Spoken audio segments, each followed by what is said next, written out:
안녕하세요. 안녕하세요. 네, 테일러 콘텐츠 에디터 영준. 에디터 원희입니다. 이번 영상에서는 지난주 이슈가 됐던 국내 연예계 소식들을 소개해드릴 예정입니다. 네. 10월 셋째 주 국내 영화와 드라마, 음악계에서는 과연 어떤 일들이 있었을까요? 네, 첫 소식. 번째 소식은 지난 12일 제25회 부산국제영화제가 오프라인 개최를 논의하고 있다는 뉴스가 있었는데요. 네. 지금 현 시국인지라 전주국제영화제랑 부천국제 판타스틱 영화제가 온라인과 오프라인을 병행했었는데요. 8월 이후에 사회적 거리두기가 2.5단계로 격상하면서 이제 부산국제영화제 개최를 두고 온라인 개최냐 오프라인 개최냐 혹은 취소가 될 것이냐 논의가 계속되었는데요. 사회적 거리두기가 1단계로 하향 조치되면서 예정대로 오프라인 개막으로 가닥을 잡고 최종 정리 중이라고 합니다. 앞서서 부산영화제 측에서 밝힌 대로 올해는 행사가 축소로 운영이 되는데요. 축소. 개막식, 폐막식 같은 이제 오프라인 행사는 취소가 되고, 마켓은 오프라인과 온라인을 병행을 하고요. 매년 300여 편이었던 초청작을 100여 편 정도 줄여서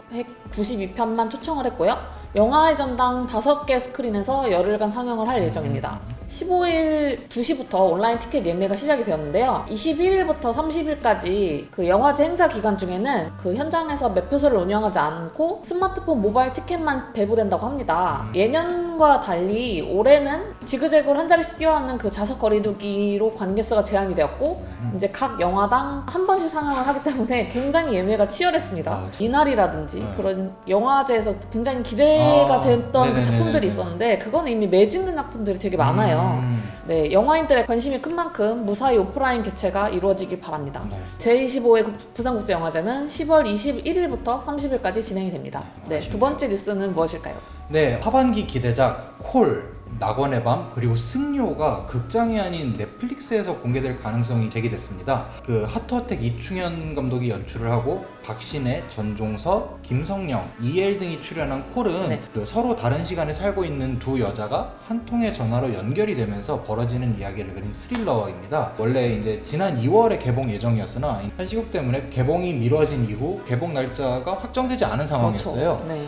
그리고 마녀를 연출한 박훈정 감독이 메가폰을 잡고 엄태구, 전여빈, 차승원 등이 출연한 낙원의 밤 같은 경우에는 그 조직의 타겟이 된 그 한 남자와 삶의 끝에 서 있는 한 여자의 이야기를 그린 범죄 느와르 영화인데요. 제77회 베니스 국제영화제 비경쟁 부문에 초청이 돼갖고 또 이제 전 세계의 이목을 사로잡았던 그렇죠. 작품이었잖아요. 그래서 굉장히 좀 기대가 컸어요. 그랬는데 두 작품의 배급을 맡은 유 측에서 이제 넷플릭스 공개가 확정은 아니고 논의 중이라고 말은 했지만 현재 세부 조건 조율 정도만 남았다는 의견에 지금 무게가 실리고 있어서 아무래도 넷플릭스로 갈 것 같아요. 네. 그리고 올해 개봉을 앞둔 승리호까지 이제 넷플릭스 공개를 논의 중이라는 소식이 전해졌어요. 이 작품 같은 경우에는 늑대소년, 탐정 홍길동, 사라진 마을 등을 연출한 이제 조성희 감독님의 작품이고요. 송중기, 김태리, 진선규, 유해진 그리고 리처드 아미티지 등이 출연하는 작품이에요.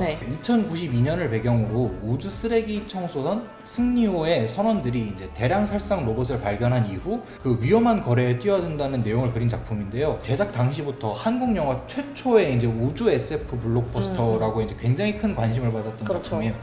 그런데 이 작품마저 이제 코로나19 여파를 피하지 못하고 개봉이 두 차례 밀리고 말았어요. 여름 개봉에서 이제 추석으로 한 번 밀리고 이제 추석에서 이제 결국에 또 한 차례 개봉을 미루다가 상황이 여의치 않자 넷플릭스 오리지널 영화로 이제 공개하는 것을 놓고 이제 막바지 협의 중이라고 하네요. 이외에도 정말 현 시국으로 인해 극장을 찾는 관객들이 현저히 줄어들면서 많은 영화들이 극장 대신 이제 스트리밍 서비스로 향하고 있잖아요. 국내에서도 이제 사냥의 시간, 반도, 그리고 살아있다 이렇게 세 편이 이제 넷플릭스를 통해 국내뿐 아니라 이제 해외 관객들과도 만나는 기회를 갖고 손실을 이제 최소화하는 방식을 택했어요. 이렇게 함으로써 이제 실제로 손익분기를 넘은 작품들도 있고요. 시국이 참 영화, 극장, 스트리밍계의 모습을 참 많이 바꿔놓은 것 같다는 생각이 드는 것 같아요. 세 번째 소식은 드라마 소식이죠? 그렇죠. 이제 영화는 여기까지 하고요. 이제 드라마 소식으로 넘어가 보면 요즘에 수목 드라마가 좀 계속해서 부진한 성적을 보이고 있는데 이게 이제 드라마 자체 문제라기보다는 동시간대에 방영하는 트로트 프로그램이 꾸준히 높은 점유율을 보이고 있기 때문이라고 보이고 있어요. 이제 수요일에는 트로신이 떴다. 그리고 뽕숭아 학당이 시청률 11%대를 기록하고 있고, 목요일에는 신청곡을 불러드립니다. 사랑의 콜센터가 무려 시청률 17%에서 20%대를 계속 유지하고 있습니다. 장난 아니에요. 네, 진짜 인기가 장난이 아니죠. 그런 와중에 이제 지난주에 사생활, 구미호견, 도도솔솔 라라솔 이 3편 드라마가 새롭게 방영을 시작을 했는데요. 이 드라마들의 첫 반응을 좀 정리를 해봤어요. 네네.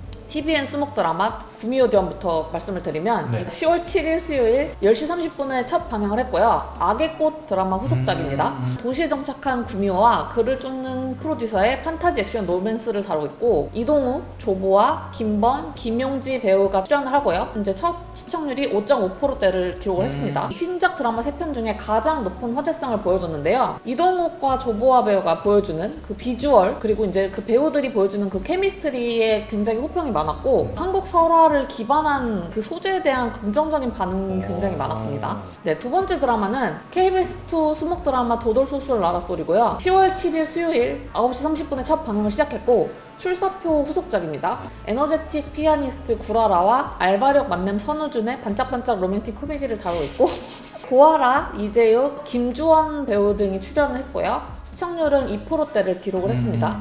첫 화는 좀 아쉽다는 반응들이 있었어요. 그런데 이제 2화부터는 호평에 가까운 이제 반응들이 나오기 시작을 했어요. 고아라에게 헌신하는 이재욱의 캐릭터에 대한 호평도 좀 많았고, 조연 캐릭터를 연기하는 배우들의 연기력이 긍정적인 반응을 얻고 있었습니다. 마지막 작품. 네, 마지막 작품은 JTBC 수목 드라마 사생활이고요. 네. 10월 7일 수요일 9시 30분에 첫 방영을 시작했고, 우리 사랑했을까의 후속작입니다. 국가에서 생활에 개입하게 된 사기꾼들이 그 대기업과 사기 대결을 펼치면서 거대한 사생활을 밝혀내는 그런 이야기를 다루고 있고요. 서연, 고경표, 김효진, 김영민 배우가 출연을 하고 시청률은 2%대를 기록을 했습니다. 이 배우들 중에서 특히 서연 배우의 연기에 대한 호평이 되게 많았는데, 맞아요. 이게 아직 초반보라 그 스토리가 조금 중구난방해서 아쉽다는 평들이 조금 있었어요. 도도솔솔 라라솔과 사생활은 넷플릭스에서도 서비스 중이거든요. 본방 사수가 어렵거나 두 작품에 관심 있으신 분들은 이 스트리밍 서비스를 이용해서 충분히 즐기실 수 있을 것 같네요. 네,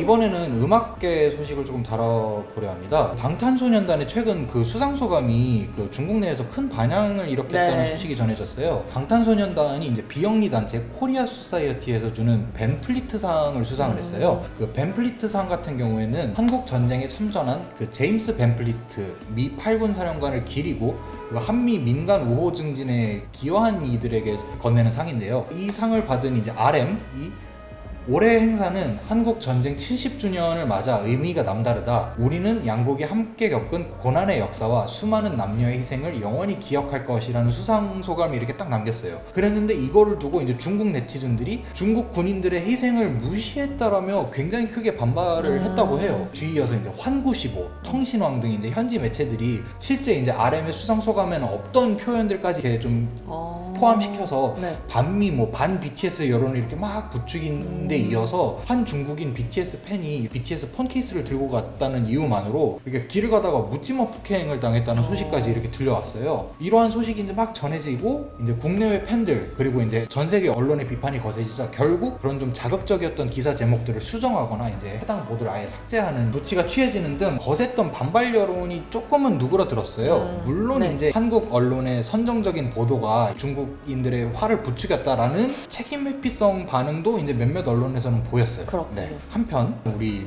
방탄소년단 우리요? 방탄소년단이 미국 3대 음악 그 시상식 중에 하나인 빌보드 뮤직 어워즈에서 4년 연속 톱 소셜 아티스트 상을 수상하는 기록을 세웠다고 하네요. 네, 축하드립니다. 축하드립니다. 저희가 준비한 소식은 여기까지고요.